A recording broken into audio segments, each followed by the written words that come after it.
Hello दोस्तों, नमस्कार। साहित्य हिंदी ज्ञान में आप सभी दोस्तों को बहुत बहुत स्वागत है। तो आज हम 301 से स्टार्ट करेंगे और 350 तक क्वेश्चन देखेंगे। अति महत्वपूर्ण क्वेश्चन जो कि हर एग्जाम में पूछे जाते हैं। हिंदी से संबंधित जो भी एग्जाम होगा आपको वहां से क्वेश्चन जरूर मिलेंगे। तो चलिए वीडियो को स्टार्ट करिए। इस वीडियो स्टार्ट करने से पहले बता दें, जो भी चैनल पर पहली बार आए हैं तो चैनल को सब्सक्राइब जरूर कर ले और लाइक शेयर करना बिल्कुल भी ना भूलें। चलिए, तो 301 में ही हेतु प्रीत से जो मिले तासो मिलिए धाय, यह उक्ति किस संत की है। ठीक है, तो हेतु प्रीत से जो मिले तासो मिलिए धाय, भाई जो प्रीत से मिल रही है उसको आपको तुरंत ही क्या करना चाहिए, एक्सेप्ट कर लेना चाहिए, स्वीकार कर लेना चाहिए। तो इसमें ये डी आंसर है। ये उक्ति जो है कबीरदास जी की, किसकी है, ये उक्ति जो दी गई है ये कबीरदास जी की उक्ति है। अगला क्वेश्चन देखते हैं। क्वेश्चन है यशोधरा। कबीरदास जी के बारे में हमने बताया था कि इनकी जो रचना है यानी कौन सी है, बीजक। हमने कल चर्चा की थी, बीजक रचना है। अब बीजक के अंतर्गत 3 आती हैं, यानी साखी आती है, सबद आती है, सबद और रामायणी। तो ये 3 रचनाएं आपको इससे संबंधित याद रखना है। आगे देखते हैं 302 नंबर की रचना है। इसमें देखते हैं यशोधरा, कैकेयी, उर्मिला इत्यादि नारी पात्रों पर कविता लिखने वाले कवि इनमें से कौन है। देखिए, यशोधरा, कैकेयी, उर्मिला इत्यादि नारी जो पात्र बताए गए हैं इनमें से लिखने वाले कवि कौन। ए ऑप्शन है प्रसाद, बी ऑप्शन है महादेव वर्मा, सी ऑप्शन है सियाराम शरण गुप्त, डी ऑप्शन है मैथिली शरण गुप्त। तो मैथिली शरण गुप्त जो जी ये हैं, इन्होंने यशोधरा पात्र के रूप में, कैकेयी और उर्मिला, इनका इस तरह से नारी पात्रों के रूप में वर्णन किया है जो कि होना चाहिए, एक सामाजिक स्तर पर होना चाहिए। अगले हम क्वेश्चन की बात करते हैं। यहाँ पर अगला क्वेश्चन है, आपको यहाँ पर बता दें कि 303 नंबर का मैथिली गुप्त ने इतिहासकार के उपेक्षित नारी पात्र इनमें से किस पुस्तक में प्रतिष्ठित किए हैं। तो इसमें देखिएगा, सबसे पहले इम्पॉर्टेंट पॉइंट ये है कि गुप्त जी ने जो बताया है ऐतिहासिक उपेक्षित नारी पात्र के रूप में किसको किया है, साकेत। ये इसका ऑप्शन सी बिल्कुल सही हो जाएगा कि पुस्तक में जो उन्होंने साकेत यानी नारी की विशेषताओं के बारे में, नारी का चरित्र के बारे में जो वर्णन किया है मैथिली गुप्त ने साकेत में किया है। अगली रचना ये दी गई है, साकेत किसकी कृति रचना है। ये ऑप्शन है गुप्त जी, बी ऑप्शन है दिनकर, सी ऑप्शन है महावीर धर्मवीर भारती, डी ऑप्शन जयशंकर प्रसाद। तो साकेत जो है मैथिली शरण गुप्त जी की रचना है, ये भी आपको याद रखना है। साकेत क्या है, मैथिली शरण गुप्त जी की रचना है। ठीक है, यह क्या है, एक खंड काव्य है। क्या है ये एक खंड काव्य है, ये भी याद रखना है आपको। ठीक है, और ये साकेत के बारे में, जो साकेत से संबंधित जो लिखा है ये उर्मिला के बारे में लिखा गया है, उर्मिला नारी पात्र के बारे में लिखा गया है, उसी का वर्णन इसमें किया गया है, याद रखना है। अगले क्वेश्चन की बात करते हैं। 305 नंबर में देखना है, जयद्रथ ग्रंथ के रचनाकार कौन है। तो इसमें देखिएगा, जयद्रथ यानी बध के रचनाकार कौन है। तो ये option Maithili Gupt, B option Sumitranandan Pant, C option Ramnivas Tripathi, D option Nirala. तो इसका आंसर हो जाएगा ए, यानी सूर्यकांत त्रिपाठी निराला इसके रचनाकार हो जाएंगे। 306 नंबर के देखिए, भारत भारती के रचनाकार कौन है। बहुत महत्वपूर्ण क्वेश्चन हैं ये। ए ऑप्शन है मोहन राकेश, बी ऑप्शन निराला, सी ऑप्शन है हजारी प्रसाद द्विवेदी, डी ऑप्शन है मैथिली शरण गुप्त। इसका भी आंसर क्या हो जाएगा, मैथिली शरण गुप्त ही हो जाएगा। अगला देखते हैं। अगला क्वेश्चन है 307 नंबर में, निम्नलिखित कवियों में से गांधी जी ने किस कवि को राष्ट्र कवि का सम्मान दिया है। तो राष्ट्र कवि का सम्मान गांधी जी ने दिया है, वो है ऑप्शन सी, मैथिली शरण गुप्त जी को दिया है। देखिए, इनमें से उन्होंने ये कहा, ये भारत भारती पे इन्होंने जब अच्छा काम किया है, रचना लिखी है, और ये जो रचना है राष्ट्र प्रेम से संबंधित रचना थी। तो उन्होंने गांधी जी इनसे प्रभावित होकर के इनको जो है राष्ट्र कवि यानी राष्ट्र कवि की इनको संज्ञा दे दी है। आपको यह अच्छे से याद होना चाहिए। 308 नंबर देखिए, मैथिली शरण गुप्त की रचना कौन सी नहीं है। तो रंग में भंग ए ऑप्शन है, बी ऑप्शन है साकेत, सी ऑप्शन है भारत भारती, डी ऑप्शन है परिप्रवास। देखिए ये भी रचना किसकी है, गुप्त जी की है, साकेत भी है, भारत भारती भी है। ऑप्शन नंबर डी सही हो जाएगा। मतलब कौन सी नहीं है, तो डी रचना किसकी है भैया, ये हरिऔध जी की है, अयोध्या सिंह उपाध्याय हरिऔध जी की है। परिप्रवास जो है हरिऔध जी की है, याद रखिएगा, ये रचना कई बार पूछी गई है। अगला है 309 नंबर क्वेश्चन देखना है। देवदास उपन्यास पर 3 बार फिल्म बन चुकी है, उपन्यासकार का नाम बताना है। ए ऑप्शन है प्रेमचंद जी, बी ऑप्शन है शरत चंद्र चट्टोपाध्याय और सी ऑप्शन धर्मी भारती, डी ऑप्शन रामचंद्र शुक्ल। तो इसका बी ऑप्शन बिल्कुल सही हो जाएगा। यानी शरत चंद्र चट्टोपाध्याय जो हैं ये इसके लेखक हैं, उपन्यासकार हैं। और इसमें से देवदास जो है ये इसमें दिया गया है उपन्यास से, और इसमें 3 बार जो है क्या बनी है, फिल्म बन चुकी है। ये भी आपको पूछ सकता है कि कौन सी ऐसी फिल्म है जिसमें लेखक का नाम दे सकता है शरत चंद्र चट्टोपाध्याय और इसमें 3 बार फिल्म बनी है, तो उसका नाम है देवदास। अगला क्वेश्चन है रघुवंशम किसकी कृति है। ए ऑप्शन है सूरदास, बी है कालिदास, सी है तुलसीदास, डी है रैदास। तो भैया सबको पता है रघुवंशम जो है ये कालिदास की रचना है। ठीक है, जयद्रथ वध किसकी रचना है, जो जयद्रथ किसकी है। A option Jaishankar Prasad, B option मैसर गुप्त, सी ऑप्शन सूर्यकांत पट्टिनाला, डी ऑप्शन है सुमित्रानंद पंत। तो इसमें बी हो जाएगा ऑप्शन बिल्कुल। अभी इसकी रचना हम ऊपर पढ़ चुके हैं, ये मैथिली गुप्त जी की रचना है। मेघदूतम की रचना का लेखक का नाम बताना है। ए ऑप्शन है Kalidas, B option Surdas, C option Tulsidas, D option है कबीरदास। तो इसका आंसर ये बिल्कुल सही हो जाएगा, कालिदास मेघदूतम के रचनाकार है। अगला क्वेश्चन, लोकायतन कृति के लिए सोवियत लैंड नेहरू पुरस्कार किसे दिया गया था। ए ऑप्शन है Ramvilas Sharma, B option Sumitranand Pant, C option है गोविंद मिश्र, डी ऑप्शन है केदारनाथ अग्रवाल। तो इसमें देखिएगा ये ऑप्शन बी सही हो जाएगा, क्योंकि सुमित्रानंद पंत जी को सोवियत लैंड नेहरू पुरस्कार, कौन सा, सोवियत लैंड नेहरू पुरस्कार इसको दिया गया था। कब दिया गया था, 1965 में। याद रखिएगा 1965 ईस्वी में इनको पुरस्कार लोकायतन कृति के लिए दिया गया था सुमित्रानंद पंत को। इनकी रचना भी सुमित्रानंद पंत जो है रचनाकार हैं। ठीक है, अगला देखना है अगला क्वेश्चन है 314 नंबर क्वेश्चन है। 314 नंबर क्वेश्चन है, देखते हैं इसमें से 314 नंबर की जो ये कृति है इनकी कुमार संभव के रचनाकार कौन है भैया। कुमार संभव ए ऑप्शन है तुलसीदास, बी ऑप्शन है सूरदास, सी ऑप्शन है कालिदास, डी ऑप्शन है कबीर। तो ये कुमार संभव किसकी रचना है, ये कालिदास जी की रचना है। सी ऑप्शन बिल्कुल सही हो जाएगा इसका। अगला क्वेश्चन देखते हैं, रामधारी सिंह दिनकर को किस कृति पर साहित्य अकादमी पुरस्कार मिला है। साहित्य अकादमी पुरस्कार, ए ऑप्शन है Kurukshetra, B option Urvashi, C option Sanskrit के 4 अध्याय, डी ऑप्शन है रश्मरथी। तो यहाँ पर हम बात अगर करते हैं कि संस्कृत की 4 अध्याय रामधारी सिंह दिनकर जी की रचना है, सी ऑप्शन सही हो जाएगा। और इनको 1959 ईस्वी को इन्हें साहित्य अकादमी पुरस्कार मिला था। अगला क्वेश्चन है, अंचल किस साहित्य का उपनाम है। ए ऑप्शन है Balkrishna Bhatt, B option Badrinath Bhatt, C option है रामेश्वर शुक्ल, डी ऑप्शन है हरिवंश राय बच्चन। तो सी ऑप्शन सही हो जाएगा। रामेश्वर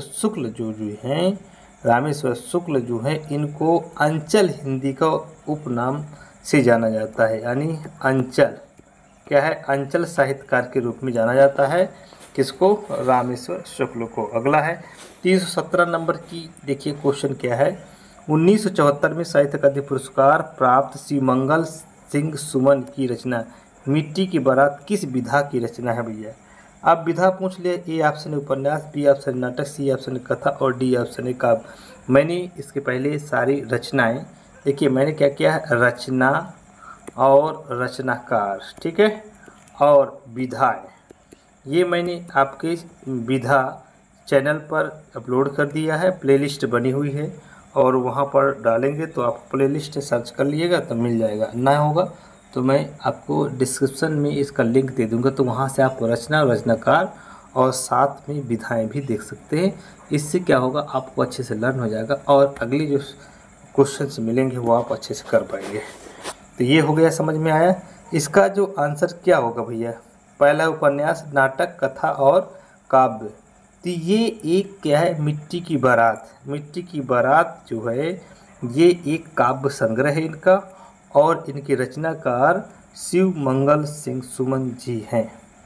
अगला देखते हैं 18 में, 318 में देखते हैं, इनमें से किस पुस्तक में सूरदास के दृष्टिकूट पदों का संग्रह है। ए ऑप्शन है सूरसागर, बी ऑप्शन है साहित्य लहरी, सी ऑप्शन है सूर संसार।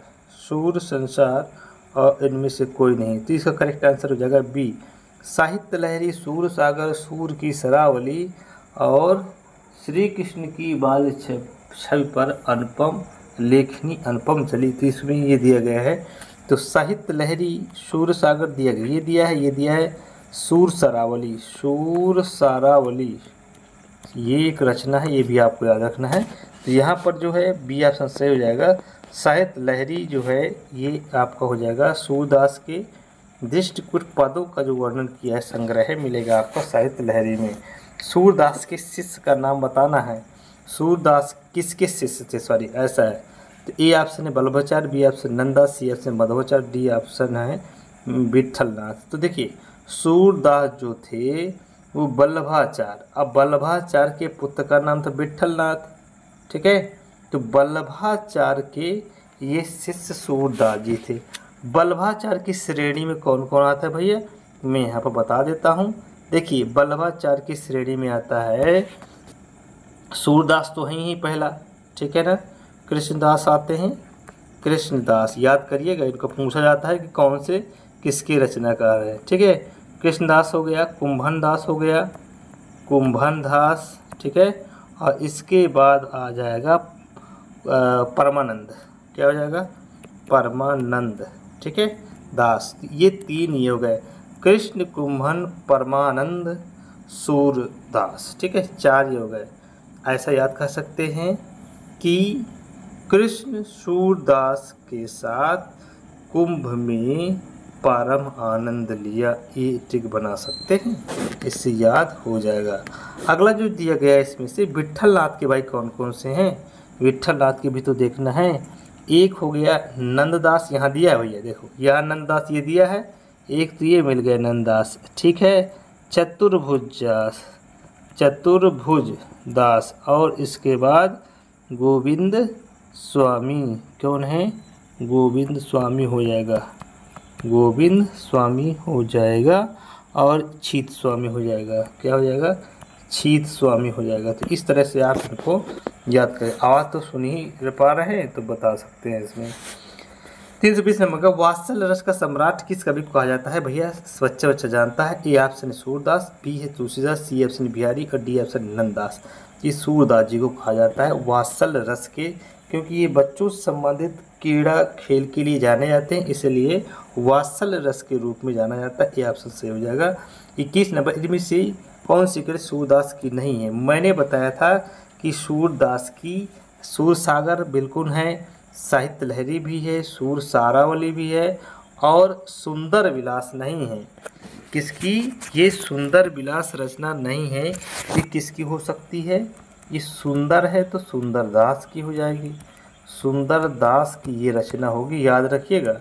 इसमें से ये सुंदर विलास सुंदर दास जी की रचना है, यही पूछा भी गया है। सूर की इनमें से कौन सी रचना है, तो साहित्य लहरी, साहित्य लोचन नहीं होगी, साहित्य मंजरी भी नहीं होगी, साहित्य दर्पण भी नहीं होगी। तो ये ऑप्शन ए बिल्कुल सही हो जाएगा। साहित्य लहरी, सूर सागर, सूर की शरावली, ये याद करना है। तो साहित्य लहरी हो जाएगी, ए ऑप्शन सही हो जाएगा। सूरदास की रचना नहीं है कह रहा है। अगला क्वेश्चन, सूरदास की रचना नहीं है तो सूर सरावली ये भी है, साहित्य लहरी भी है, सूरदास भी है। प्रेम वाटिका भैया नहीं होगी। प्रेम वाटिका पता है किसकी होगी, प्रेम वाटिका रस खान जी की होगी। किसकी, रस खान जी की प्रेम वाटिका रचना है, ठीक है। तो इस तरह से आप एक एक करके जब याद करेंगे तो सारी रचनाएं आपको अच्छे से याद हो जाएंगी, किसी भी तरह की प्रॉब्लम नहीं होगी, ठीक है। ईमानदारी से पढ़िएगा, क्वेश्चन लगाइएगा और इसके बाद हम और प्रयास करेंगे। चैनल आप लोगों के लिए, आपका चैनल है, आप लोगों के हित के लिए बनाया गया है, आप लोग इससे बेनिफिट ले सकते हैं। अगला क्वेश्चन है निष्कवच। निष्कवच उपन्यास के लेखक कृति कौन सी है? ए ऑप्शन है राजी सेठ, बी ऑप्शन है शिवानी, सी है कृष्णा शोभती और डी है अमृता प्रीतम। तो निष्कवच उपन्यास 324 का है, ये हो जाएगा आपका राजी सेठ जी की रचना है, उपन्यास है ये। ठीक है, आगे है जंगल जहाँ शुरू होता है, उपन्यास के रचयिता कौन है? ए ऑप्शन है संजीव, बी ऑप्शन है Rajesh Yadav, Rajendra Yadav, C option Narendra Kohli, D option है भीष्म साहनी। तो ए ऑप्शन इसका सही हो जाएगा संजीव। क्या हो जाएगा? ए ऑप्शन सही हो जाएगा। अगला है 326 नंबर का, देखिएगा फांसी किसकी रचना है भैया? Doodhnath Singh, A option, B option है संजीव और C option Ravindra Kalia, D option Nand Kishore Nautiyal. इसका बी ऑप्शन सही हो जाएगा भैया। ये संजीव जो है यहाँ पर बी ऑप्शन सही हो जाएगा। फांसी नहीं है, फांसी यशपाल की हो जाएगी। तो फांस जो है रचना है ये आपकी संजीव की हो जाएगी। और जंगल जहाँ से शुरू होता है वहीं फांस लग जाता है। भाई जंगल होगा, जंगल में आप जाएंगे, जंगल में जैसे घुसेंगे तो वहाँ बहुत सारी लकड़ियाँ ये सब मिलते हैं। तो वहाँ फांस, जो फांस क्या होता है, उंगली में या हाथ कहीं लग जाता है, नुकीला जो लकड़ी होती है उसी को फांस कहते हैं, वो निकलती नहीं। तो जंगल जहाँ शुरू होता है वहीं क्या मिल जाता है आपको? फांस मिल जाता है। फांस और जंगल कहाँ है? संजीव जी की रचना है, एक साथ याद कर लेना है। सतसई के लेखक कौन है भैया? सतसई, ए ऑप्शन है भगवत चरण वर्मा, बी ऑप्शन है बिहारी लाल चौबे, सी ऑप्शन है हरिवंश राय बच्चन और डी है अशोक सराफ। तो इसका ऑप्शन नंबर बी बिल्कुल सही हो जाएगा। सतसई, बिहारी सतसई पूछता है, कहीं सतसई देता है कि ये किसको हो जाएगी? बिहारी लाल चौबे या बिहारी लाल, दो में से कोई आंसर आ जाए तो वही आप लगा देना है आपको। इनमें से घुमक्कड़ शास्त्र के लेखक कौन है भैया? इसमें से घुमक्कड़ शास्त्र के लेखक का नाम बताना है। A option Nirmal Verma, B option Rahul Sankrityayan, C option है अमृतलाल बेघड़ और डी ऑप्शन रामवृक्ष बेनीपुरी।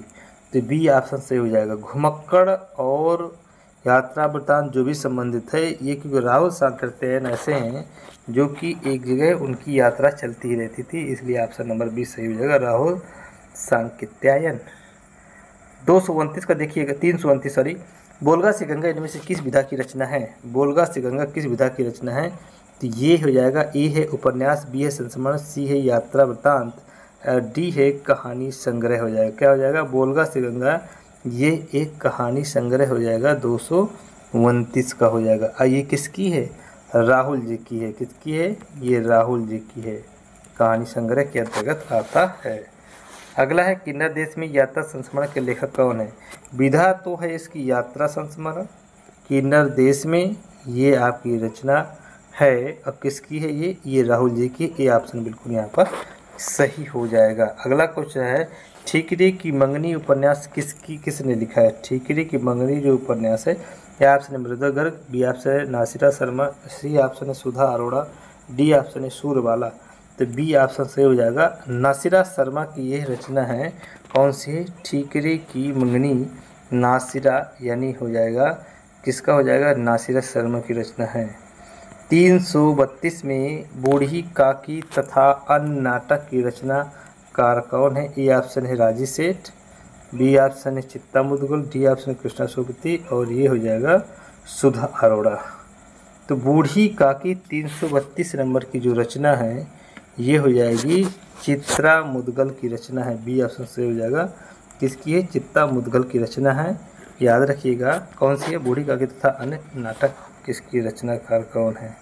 अगला है 333 नंबर में, निम्नलिखित में से हजारी प्रसाद द्विवेदी द्वारा रचित निबंध कौन सा है? ए ऑप्शन है कुटज, बी ऑप्शन है उत्सव, सी ऑप्शन है बुढ़ापा और डी है कुछ। तो इनमें से आप याद कर सकते हैं, इनका जो रचना है वो आपका कुटज है। क्या है? एक निबंध है वो कुटज है, ये भी आपको याद है। और बाकी आपके लिए एक होमवर्क दे रहा हूँ मैं, इसमें से आपको ये बताना है उत्सव किसका है, कुछ किसका है, बुढ़ापा किसका भैया। 33 नंबर का ये दिया गया है, 33 नंबर का है भैया, 333 नंबर का है। ये बताना है उत्सव, कुछ, बुढ़ापा। कुछ उत्सव हुआ, उत्सव के बाद बुढ़ापा, ये तीनों को बताना है किसकी रचना है, ये बताना है आप। अशोक के फूल किसका उपन्यास है? अशोक के फूल ये उपन्यास है। ए है विद्या निवास मिश्र है, बी है रामचंद्र शुक्ल है, सी है हजारी प्रसाद द्विवेदी, डी है गुलाब राय। तो इसका आंसर सी हो जाएगा। हजारी प्रसाद द्विवेदी जी का जो है ये है कौन सा है, अशोक के फूल ये रचना है। चलिए 335 नंबर का देखिएगा। 335 नंबर का एक उपन्यास है। तो निम्नलिखित में बाणभट्ट की आत्मकथा, बाणभट्ट की आत्मकथा किसका प्रसिद्ध उपन्यास है? ये ऑप्शन जैनेन्द्र का, बी ऑप्शन हजारी प्रसाद द्विवेदी का, सी है अमृतलाल नागर का, डी है नागार्जुन का। तो हजारी प्रसाद द्विवेदी जो है बाणभट्ट की आत्मकथा हजारी प्रसाद द्विवेदी जी की रचना है। याद रखिएगा, हजारी प्रसाद बाणभट्ट की आत्मकथा जो है हजारी प्रसाद द्विवेदी जी की है। याद रखिएगा ये रचना बहुत इम्पोर्टेंट है। अगला है चारुचंद लेख किस उपन्यासकार की रचना है? चारुचंद लेख किस उपन्यासकार की रचना है? ठीक है, तो ये आपको याद रखना है। रामविलास शर्मा ये है, बी है हजारी प्रसाद द्विवेदी, सी है अमृतलाल नागर, सी है हरिवंश राय बच्चन। तो बी बिल्कुल सही हो जाएगा। ये हो जाएगा हजारी प्रसाद द्विवेदी जी की। ये भी चारुचंद लेख ये भी इम्पोर्टेंट है। ठीक है, ये भी इम्पोर्टेंट है। बाणभट्ट की आत्मकथा जो है हजारी प्रसाद द्विवेदी की, ये भी नेट के एग्जाम में लगा हुआ क्या है? बाणभट्ट की आत्मकथा ये क्या है? उपन्यास है, लगा हुआ है, यह भी याद करना है आपको। चारुचंद लेख किस उपन्यास की रचना है? ये बताया। ए है रामविलास शर्मा, हजारी प्रसाद द्विवेदी, अमृतलाल नागर और डी हरिवंश राय बच्चन। तो यहाँ पर आपका बी आंसर सही हो जाएगा, हजारी प्रसाद द्विवेदी। अगला देखिएगा 37 नंबर का है 300।